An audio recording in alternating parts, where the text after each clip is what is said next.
Dak Prescott was pretty bad in Sunday's loss to the Panthers. Sorry, Skip. He didn't throw a touchdown pass, and Dallas didn't score until the fourth quarter. MMQB's Jonathan Jones pointed the finger at Dak and wrote yesterday, quote, "The question isn't whether Prescott has enough around him, but rather, can he get the ball to the guys he has?" And he pointed out a number of throws that Dak missed. We're joined by Fox NFL analyst Mark Schlereth. Thank you for joining us today.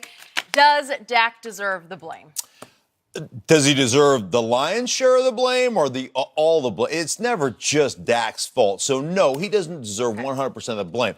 But they are right. He was bad. But you could start from the very first play of the game where they don't recognize up front what the Carolina Panthers are doing, and they completely miss an assignment. And you start off right off the bat, 2nd down and 10, because you don't know how to block people. I mean, there's an old saying in football, you can be fast and dumb, but you can't be slow and dumb, right? Exactly. You slow and dumb gets you fired. Fast and dumb, we can find a place for you. Yeah. They were horrible up front. They didn't block anybody. Therefore, the Carolina Panthers did not have to respect the play action. They didn't break man coverage. What did Mike Shanahan used to say to us all the time about, if you can't beat man coverage, what are you going to be doing? You're coaching or selling cars. Yep. My coaching staff is filled and John Elway's not hiring. Right. You're without a job, Right. Skip Bayless. So like that. they were not beating man coverage.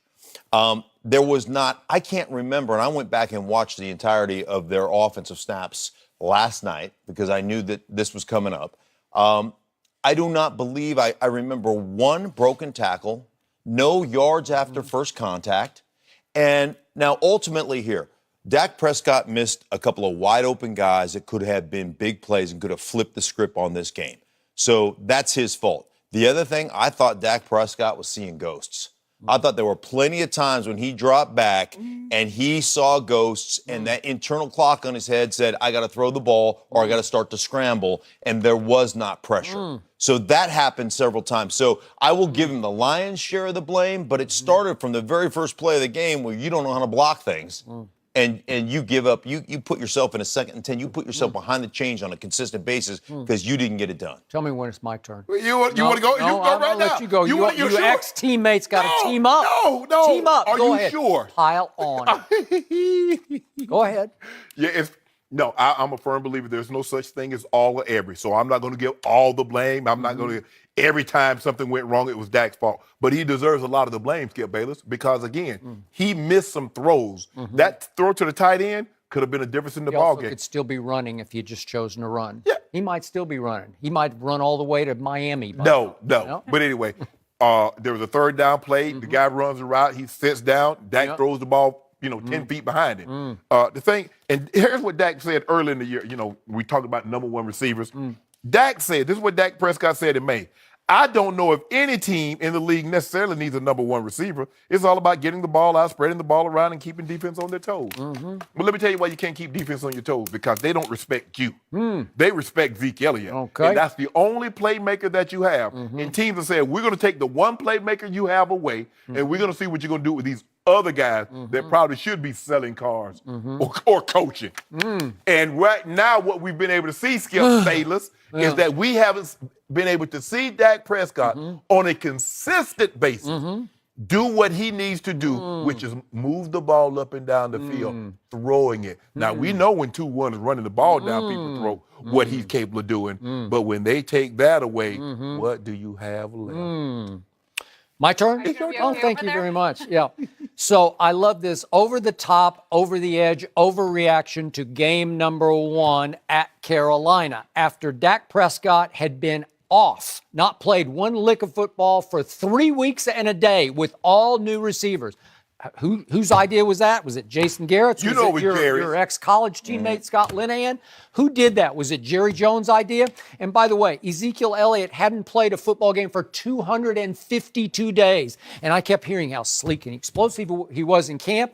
He didn't look very sleek to me. He looked like he hadn't done much of anything, like he needed to play his way into shape. And that's the wrong place, wrong time, because I predicted on Friday, because silly me, I just watch TV, I don't watch coach's tape, but I watched every snap of Preseason game number 3, the dress rehearsal game, New England at Carolina. Tom Brady played the whole first half. Tom Brady had a hellacious hard time in that game. He couldn't do much of anything. He barely threw for 100 yards. They managed 3 points against that defense at Carolina, while Cam played the first half and managed 9 points. It was 9-3 Carolina at halftime. So here comes Dallas with all new receivers and no Travis Frederick at center. He's one of the top 3 centers in pro football. Left guard is manned by one Connor Williams, a rookie second-round pick. Every time I watch him, again, I just watch TV, he is getting manhandled by somebody. He is over his head, overmatched, especially by K'Wan Short down there. That defense, that front 7 is rock solid. It is fierce. It can fly to the football, led by your guy, Luke Kuechly. And I knew my guys were going to have a hard time, A, running the football, and B, getting open, because Tom Brady's guys had a hard time running or getting open. So what happened as they slowly shook the rust off in the second half? They started to play. So they had 172 total yards in the second half, and Dak started completing some balls to Cole Beasley. Hit him 7 times for 73 yards. Carolina in the second half had a grand total of 84 yards. So it was 172 to 84 in yards in the second half. My guys looked like they had a chance to win the football game. Never. But who was second most targeted receiver on opening day? Somebody named Deontay Thompson, who played a grand total of like 10 snaps in the preseason because he had an Achilles injury. They cut him on the last cut. He fell all the way through waivers, and they re-signed him. So he had 0 targets in the preseason. He had 5 targets in game number 1. How do you explain that? Dak Prescott had never completed a pass in a preseason game to Deontay Thompson, and he throws 5 to him, including 4th and 10 from the Panthers' 48 with 2:18 left when it's still a 1-score game. He throws it to Deontay Thompson. He got sacked 6 times. He was on his heels the whole game because they couldn't block anybody. And I told Shannon yesterday, my biggest fear about this team is that the offensive line is just flat out overrated. I'm not sure about Zach Martin. I'm not sure about Tyron Smith, because every time over the last 6 games last year and this game this year that I watch them closely, I don't see them winning the line of scrimmage anymore. No, well, they certainly didn't win the line of scrimmage in this game. No. But I will tell you this, you keep talking about how they didn't play and how these guys don't have a rhythm. Like, new. That's whose fault is that? Like, if you know that's your situation, then why would you not play your guy? Like, are you so afraid of getting hurt that you're just not going to play guys? So, I mean, the preseason is interesting to me because you have a chance to roll out. If you are together, if you're tied together, you have a chance in this league to roll out, because a lot of teams do exactly what Dallas did. They don't play their guys. So you have a chance to roll out in the first 3 games. Football teams, right?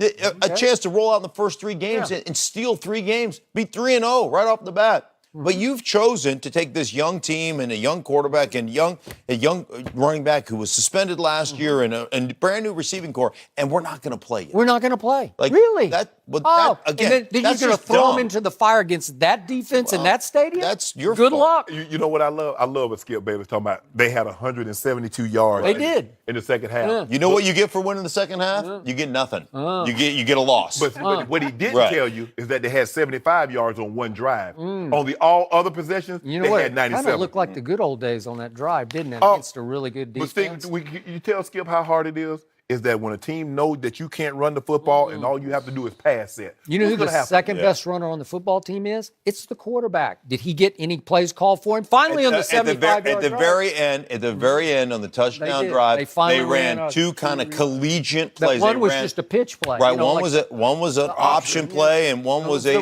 zone read. I mean, and he scrambled for a first down, Skip Bayless. So don't make it seem like I don't know. Your man Scott Linehan, I got to see a little more creativity. I got to see don't abandon the run in the first quarter at Carolina, because that's your guy. It's hard to have creativity and hard to execute when you're not allowed to play in the preseason.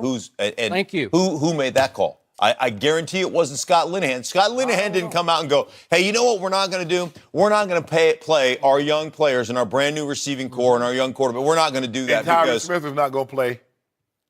Who is that, Skip? Okay. Your guy needs repetitions. All Tom Brady that can said, sit out. you know what? They actually did okay in the first game, given all that we just talked about. No, they didn't do okay. Okay. So I guess they should just bench Dak and put Cooper Rush in. You like Cooper Rush? Whoa. Who's Cooper Rush? You keep telling us he's that guy. We're not getting a moral victory. You're not going to get a moral No, victory on no, this that's- one. I want to It's a warn loss. both of you A loss. that you should get your gloating in now because starting Monday, it's going to be over. But go ahead. I don't care. All year. Get it out of your system. All year. Yeah. All year. Because that seat's going to start getting hotter and hotter. Not like- Monday after Monday, you have to keep coming in here and saying, Skip, has it dawned on you that maybe the Cowboys are not going to be as good as you thought they were? hashtag wrong again. That's Oh, is it hashtag? And see, could it possibly be the best that we'll ever see Dak was his rookie year? Is that possible? Oh, well, wait. He plummeted to 4th in the NFL in QBR his second Are year. you saying That's he was terrible? Are you saying That's he was just the fourth terrible. best quarterback last year? Is He that had the what you're 4th telling me? best stat. See, Huh? Come on. Did he That's a outplay? whole different Did he outplay discussion. Aaron Rodgers last year? Yeah, No. he did. No good. Did he Well, badly Aaron outplay- Rodgers was injured. No, he was Comes totally with a fine. scenario. He was totally fine. you lost. Fine. Huh? You he lost. outplayed Mark, him. thank He you for Thank- being here. thank Good to get you. your take on this. Thank you. This whole 3v1 thing. Right. I kind of like it. Should Thunder fans be worried about Russell Westbrook's latest surgery? We'll discuss that next.